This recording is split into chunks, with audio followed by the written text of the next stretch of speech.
Welcome to the program. At the outset, I would like to thank the organizers, particularly Dr. Lekha, the head of the Women's Sciences Division Cell, and Dr. Shreeba for identifying me as a resource person and inviting me to engage a session during this COVID times. This is a 1 hour presentation. I have been making presentations for Science and Technology. And if you go to Google and type C. Praveen English Language Skills for Scientists, you will be able to get the handout, which I usually use to circulate. This is the handout you will be getting. It's a 7-page PDF file. You can read this. It will take time. Okay, I think it's a disclaimer. See, in 1 hour, I cannot simply transform all of you. I'll be only trying to sensitize you to several things. The first part of my presentation will be a kind of analysis of the title of the very talk. Try to focus on language skills, which include listening, speaking, reading, writing, communication skills, grammar, and so on, and how science is different from the arts. That will be the first part of my presentation. The second part, for science researcher, what are the expectations in language use? I'll be focusing on that. That will take most of the time. And of course, at every stage, I'll be giving you some tips to improve language skills, particularly English, in this session. Hope you can see the picture.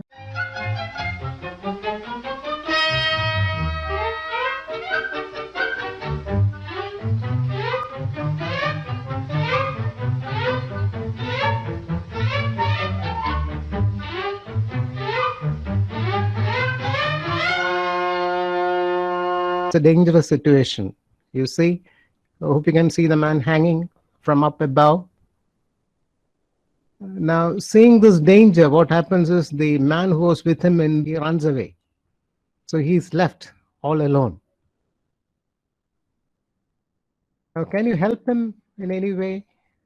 How will you help him? There are many ways of helping. Now he waits and waits. And after some time, that man sees someone far away, say a lady. She's relaxing and she sees him. And now, if this man wants the help of this lady, what should he do? He should say something. Am I right? He should say something, right? So here are some specimen answers. This is just a cry. Maybe he might say, help, he'll be shouting. It may be a 2-word response, help me. He's trying to catch the attention of the lady. Okay? Now he can't do this. In such a position, he can't do this. This would have been more effective. So what does he do? Will you be kind enough to help me? He changes the tone, and the story goes, this lady, she went and helped the man. Okay. Now, let us try to analyze whatever he said. Will you be kind enough to help me? Now, I've changed it. Help me. Will you be kind enough? Be kind enough. Will you help me too? If you notice, the words are the same, but I've changed the order. And the meaning doesn't change much.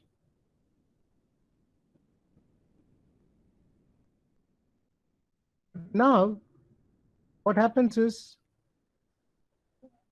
the order is different, but then there is no grammar in that.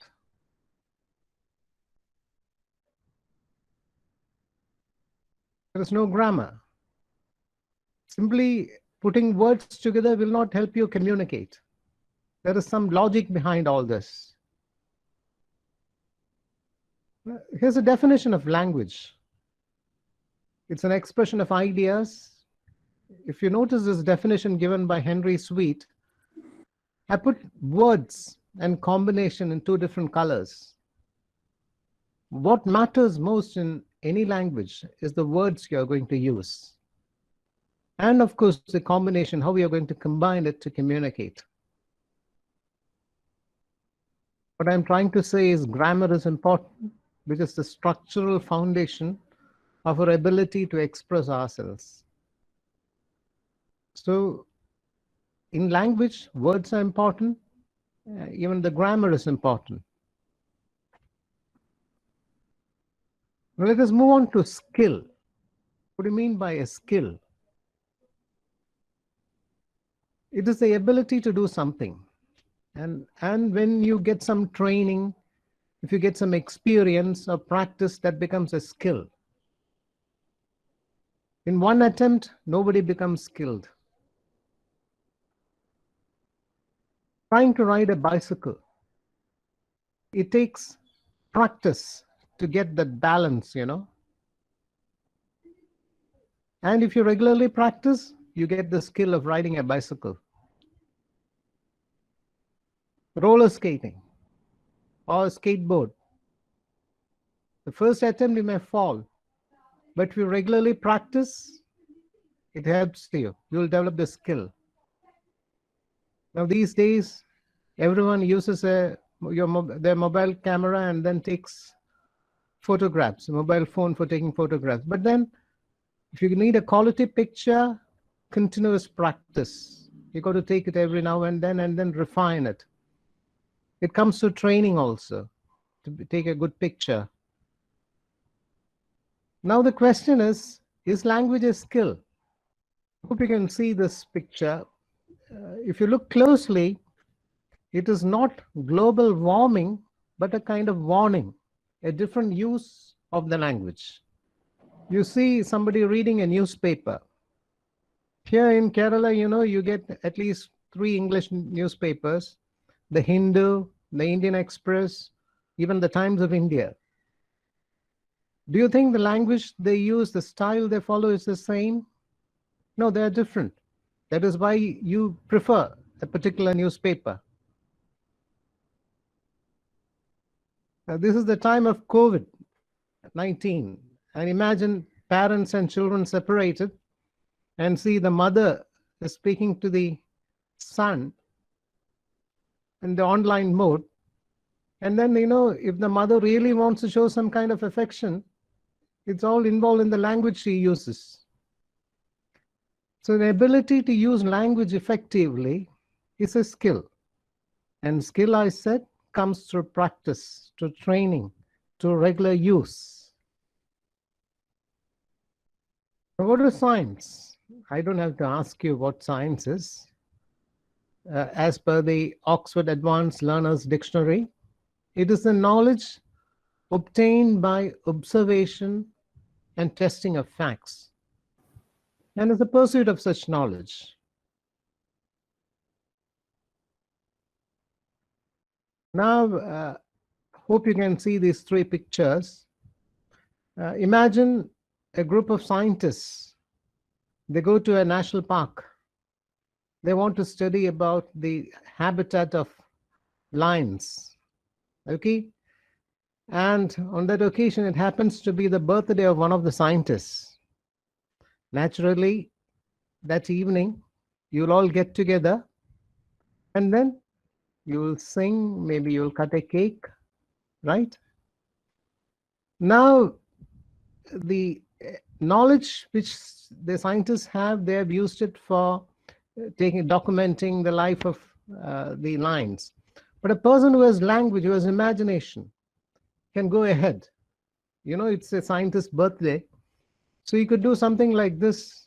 He will use his imagination. Happy birthday to you. Happy birthday to you. Happy birthday, dear you. Happy birthday to you.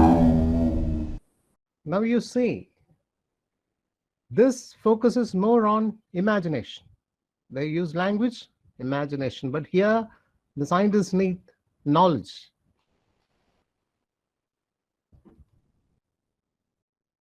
Now, in schools and colleges, you have a separation, language or the art subjects, and you have science. They're two distinct. And very often, students of science don't mix with students of arts and vice versa. Now, you're seeing an animation here. Do you think it's science or do you think it is arts or a mixture of both?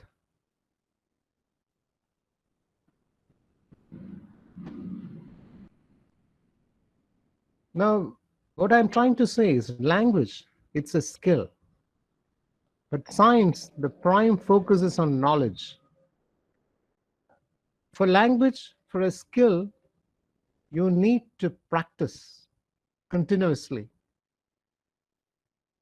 Incidentally, if you want to quarrel with someone also, if you want to drive home what you are trying to say, that comes with practice only.